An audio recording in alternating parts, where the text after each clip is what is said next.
Magandang hapon po. 8 oras bago na itabi sa Pampang ang lumubog na FB Jember 1. Naging pahirapan ang paghila dito kagabi. Mahigit 14 tons ang bigat ng bangkang ito. Nasa 10 talampakan naman ang lapad at nasa 80 talampakan ang haba. Pero sa pagsasalarawan ng kapitan at ng mga mangingisda, nasa 3 hanggang 4 na beses raw na mas malaki ang bumangga sa kanila. Wasak ang likurang bahagi nito kaya hindi na muna mapapakinabangan. Kanina, nagpulong ang mga mangingisda kasama si Energy Secretary Alfonso Cusi bilang Cabinet Officer responsible for development and security ng Mimaropa at iba pang opisyal ng gobyerno. Hindi raw nagustuhan ng mga mangingisda ang sinabi ng mga opisyal. May nagsabi raw na baka biniro lang sila ng Chinese vessel na Yue Mao Binyu 42212 at hindi sila sinadyang banggain. Nang tanungin daw ng isa sa mga mangingisda kung bakit sila tinakbuhan, sagot daw ng kalihim, umalis ang Chinese vessel nang matiyak na buhay at ligtas naman daw sila. Sinadya po yun na pagbangga sa amin, sinadya po. Masakit po sa amin pagka ganun sasabi na parang padadaplisan lang na yung pag-ano sa amin. Sabi hindi intentional, sa lapad po ng dagat na yan, ma'am. Isa pa, may ilaw kami. Para pong mas dinidepensahan po nila yung Chinese. Parang sinasabi nilang nagsisinungaling pa yung mga tauhan ko. Ininspeksyon ni Cusi ang bangka ng mga Pilipino at sabi niya, hindi talaga intentional ang pagbangga dito ng Chinese vessel. Kasi sasabihin natin kung talagang babanggain, bakit yung kusakwan ba, no? Pwede naman sasabihin natin, napakabulok naman yung babangga. Daplis lang, no? Yung kusakwan ba, di ba? So kung sinadya, it would have been gitna. I mean, kung mean to kill and mean to, siyempre, diretso muna. Sabi ni Cusi, concern naman daw ang Pangulo sa nangyari. Bukas, magkakaroon ng special cabinet meeting sa Malacanang kaugnay sa nangyari sa Recto Bank. Pero hindi raw kasama sa pulong ang Pangulo, sabi ni Cabinet Secretary Carlos Nograles. Pero personal daw nakakausapin ng Pangulo ang kusinero at kapitan ng bangka na si Jonel Insigne. Sa pagharap daw ni Insigne, 3 bagay daw ang hihilingin niya sa Pangulo. Tulungan silang may paayos ang bangka, pagbawalan na ang mga Chino na mangisda sa Recto Bank at papanagutin ang gumawa nito sa kanila. Mula rito sa San Jose Occidental, Mindoro, Marisol Abduraman, nakatuto 24 oras. 5 suspect sa drogang nalambat sa operasyon ng pulisya sa Quezon City. May nasamsampang improvised shotgun at replika ng baril. Nagbabalik si Cesar Apolinario, exclusive. 10,000 pisong halaga ng shabu ang in-order sa target ng pulis sa tumayong buyer sa buy-bust operation sa Barangay Gulod, Quezon City, Huwebes ng umaga. Kaya nang magkaabutan na ng droga. Agad na areso ang target ng operasyon na si Jensen Ocampo. Pati na ang nag-abot ng droga na si Cassidy Salonga na tauhan daw ni Ocampo. Nakakuha ang buy-bust money at in-order na shabu kay Ocampo. Bukod sa 2 target ng operasyon, naaresto rin ang 3 umano'y scorer nila na sina Michael Ocampo, Princess Cruz at Felix Leal. Sa kabuuan, 8 sachet ng shabu na nagkakahalaga ng 103,000 pesos ang nasabat sa mga sospek. Sa paghalugog pa ng mga pulis, may nakitang improvised shotgun.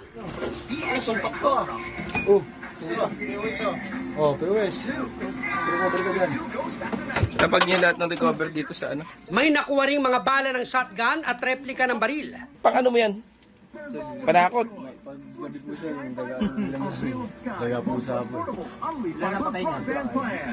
May sumpak pa kayo, oh. Pambugaw? Makonsummate natin yung buy-bust at nag-pre-arrest na yung police ng tinangka ng hulihin. Nagtangka pa ngang tumakas yung anak ni Michael. Ayun, nahuli naman natin. Medyo nahirapan tayo kasi masikip nga yung lugar, yung mga eskinita sa loob. Sa investigasyon, ilan sa mga sospek ang nasa drug watch list ng barangay at pulis. Ang ilan may kinaharap pang kasong may kaugnayan sa droga. Actually, 2 yung target ng buy-bust operations natin dito. Sa watch list to ng barangay na tulak sa area. At ngayon, ongoing yung follow-up natin. Tumanggi magbigay ng pahayag ang 5 sospek na naharap sa paglabag sa Comprehensive Dangerous Drugs Act. Karagdagang kasong direct assault, resisting arrest at illegal possession of firearms and ammunition ang isinampa kay Jensen Ocampo. Cesar Apolinario, Nakatutok, 24 Oras. Isang lalaki sa Bato, Camarines Sur ang nahulikam na nagnanakaw sa isang bahay. Nagtakip siya ng mukha pero nakita sa video ang kanyang tattoo na nakatulong sa pag-aresto sa kanya. Tinutukan niya ni Victoria Tula. Dahan-dahan kung gumalaw, tila takot na may magising sa gabing madilim at tahimik. Ganyan pinasok ng lalaking ito ang isang bahay sa Bato, Camarines Sur. Una niyang target ang cellphone na naka-charge. Pero hindi niya muna kinuha. Maya-maya ay tumayo.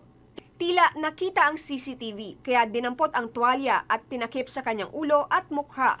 Saka pumunta sa tokador kung saan 2 mamahaling relo ang kanyang kinuha. At mukhang hindi pa nakontento. Binuksan ang drawer at naghanap ng idaragdag sa kanyang mga koleksyon. Pero biglang nahulog ang drawer. Nataranta ang lalaki at nagmadaling umalis. Tinangay pa rin niya ang cellphone na una niyang target at sinama pa ang charger. Saka lumabas sa bintanang kanya ring pinasukan. Pero matalino man daw ang matching, naiisahan din. Napansin kasi ng mga pulis sa CCTV ang tattoo ng suspect kaya nakilala ang suspect na si Noel Camposano.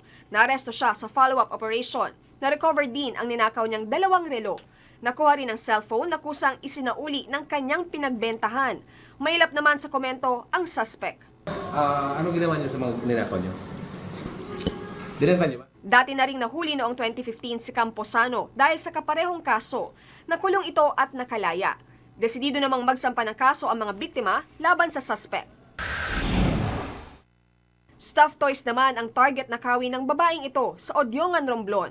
Makikitang isinilid ng babae ang stuffed toy sa kanyang eco bag, saka lumipat ng pwesto at nagnakaw ng isa pa. Hindi nakita sa CCTV pero nahuli siya ng mga bantay ng tindahan at pinagbayad sa 2 laruang kinuha niya. Hindi na sila nagsumbong sa mga pulis pero pagka-review ng CCTV, 3 stuffed toys pala ang nasikwat ng suspect.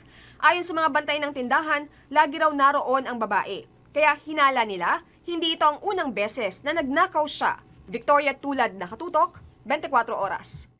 Mga wheel cap ng mga nakaparadang sasakyan ang target ay sa magnanakaw sa barangay Old Balara, Quezon City. Nakatutok si Cesar Apolinario. Madaling araw tinarget ng salarin ang SUV na nakaparada sa isang kalye sa barangay Old Balara, Quezon City. Ang kanyang pakay, ang wheel cap na naibebenta raw ng mahigit 2,000 piso pataas sa black market. Ayon sa barangay, ipinakita na ang CCTV footage sa mga tanod pero walang nakakilala sa salarin. Mabilis niyang isinagawa yung yung pagkuha. Talagang maaari yan bago niya kinuha, pinag-aralan niya muna. Nasundan ng pagtakas ng salarin hanggang paglabas nito sa barangay. Dayo lang daw ito sa lugar at posibleng ang modus ay taga-benta ng mga accessories sa mga sasakyan sa social media. Maaring sa estilo nung tao, sanay na sanay ng kumuha ng mga ganyang piyesa ng sasakyan. Tumanggi magbigay ng pahayag sa kamera ang may-ari ng SUV para raw sa kanyang seguridad. Pero problema raw niya ngayon ang replacement ng mga nanakaw na gamit, lalo't mahirap daw kumuha ng accessories ng ganitong modelo. Yun talaga ang risk ng nagpaparada sa hindi tamang paradahan. Maaring manakawan, nag-i-invite ng magnanakaw. Cesar Apolinario, Nakatutok, 24 Oras. Nakalaya ng isa sa may-ari ng WellMed Dialysis Center na si Brian C. kaninang umaga. Kinumpirma ito ng kanyang abogado na si Attorney Roel Ilagan. Nauna nang nagpiyansa si C ng 72,000 pesos. Lunes ang arestuhin siya at dalhin sa NBI Detention Center dahil sa reklamong ghost dialysis claims ng WellMed sa PhilHealth. Lumabas kahapon ang release order ng Manila Metropolitan Trial Court Branch 6 para kay C pero hindi siya agad pinalaya ng NBI. Bago nito, inirekomenda na ng DOJ na kasuhan si 7 iba pang sangkot nang hindi bababa sa 17 counts ng estafa through falsification of public and official documents. Matapos ang ilang serye ng rollback, may inaasahang oil price hike sa darating na linggo. Ayon sa oil industry sources, 25 centavos ang posibleng dagdag sa kada litro ng diesel habang hindi raw lalagpas ng 45 centavos sa gasolina. Wala pang kumpanya ng langis ang nag-aanunsyo ng paggalaw ng presyo.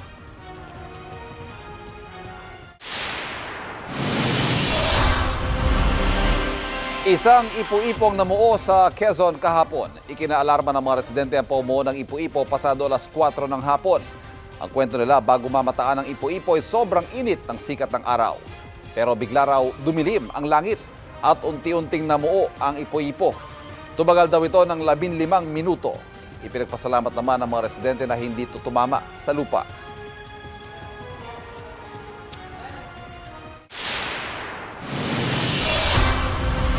Sa Irigas City, Camarines Sur, imbis na maglabas ng tubig ang gripo, ito pa ang nanghihigop ng tubig.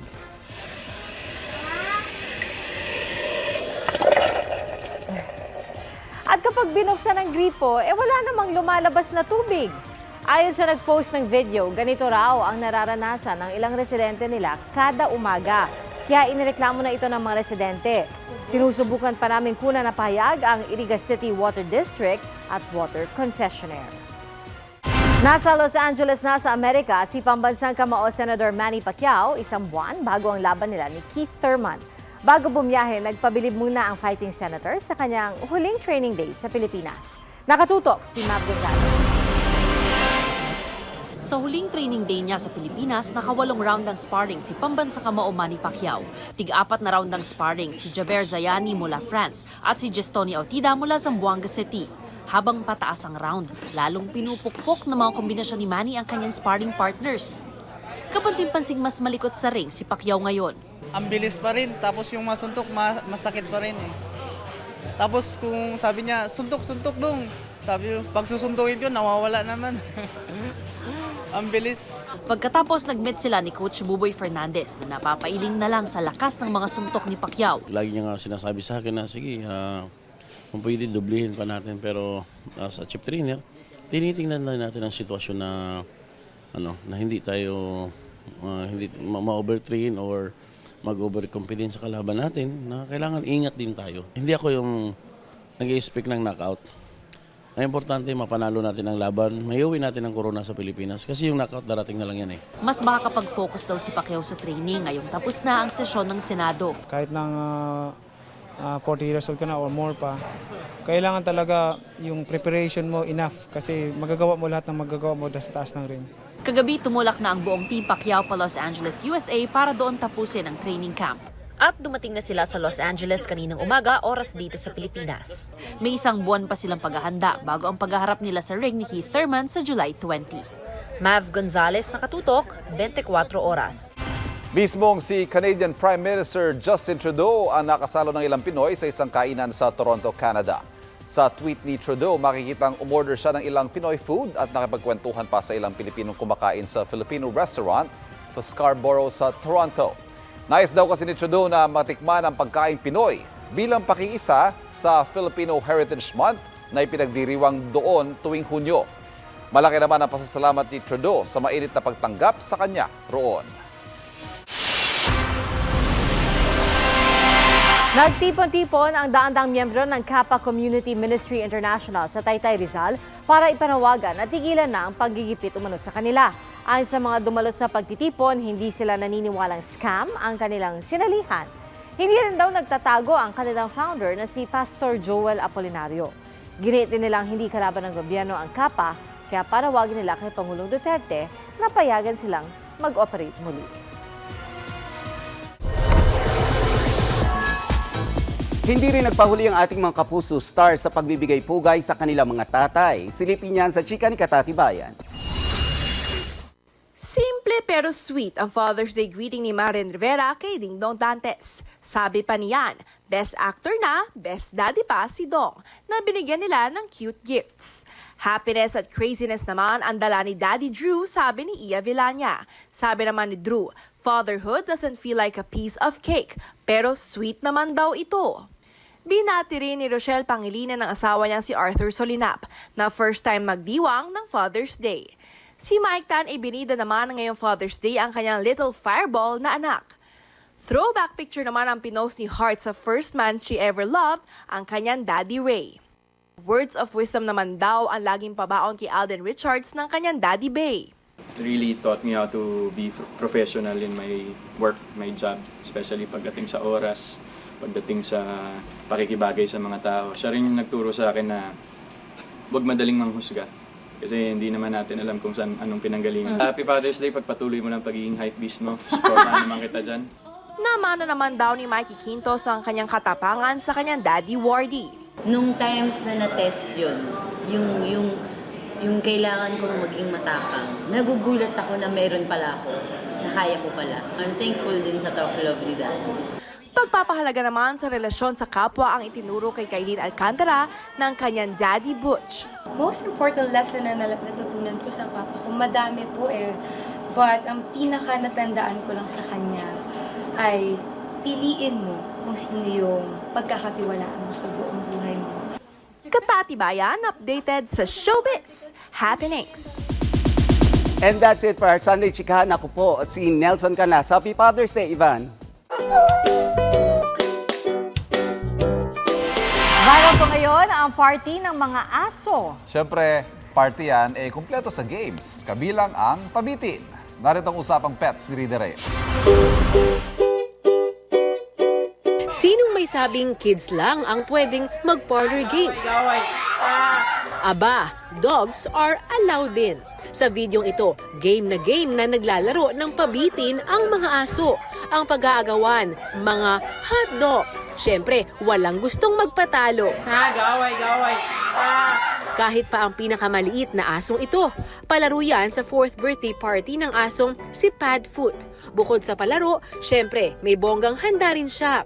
Ayon sa dog owner na si Sean, isa si Padfoot sa 5 niyang aso na kasama sa pabitin. At taon-taon niyang sineselebrate ang birthday ng mga alaga. At sa birthday ni Padfoot, naisipan nila na magkaroon ng tila kids party. Hindi rin daw magsasawa si Sean na i-celebrate ang birthday ng mga alagang parang anak na raw niya. Napamahal na kasi, parang pamilya na rin talaga. Katabi ko sila matulog lahat sa kwarto ko eh. At kung bakit hotdog ang nasa pabitin? Dati kasi, nagtitrain din kasi ako sa mga aso ko. Tinitrain ko sila, basic obedience lang. Tapos pag hotdog ang binigay kong treat sa kanila, ang bilis nilang matuto. Kaya yun, ginawa ko. Rida Reyes, Nakatutok, 24 Oras. At yan po ang mga balitang ating tinutukan ngayong weekend mula sa Tahanan ng Katotohanan. Ako po si Pia Arcangel. Ako po si Ivan Mayrina at dahil di natutulog ang balita, may cake kami para sa iyo. Yes! Kasi Father's Day ngayon. Happy Thank you very much. Day. Happy Father's Day, Ivan. At sa lahat po ng mga ulirang ama, Happy Father's Day. Happy Father's Day kay Miko at sa lahat po Thank ng you. mga ama na nanonood. Happy Father's Day sa ating lahat. At hanggang sa susunod mga kapuso, nakatuto kami 24 oras. Thank you.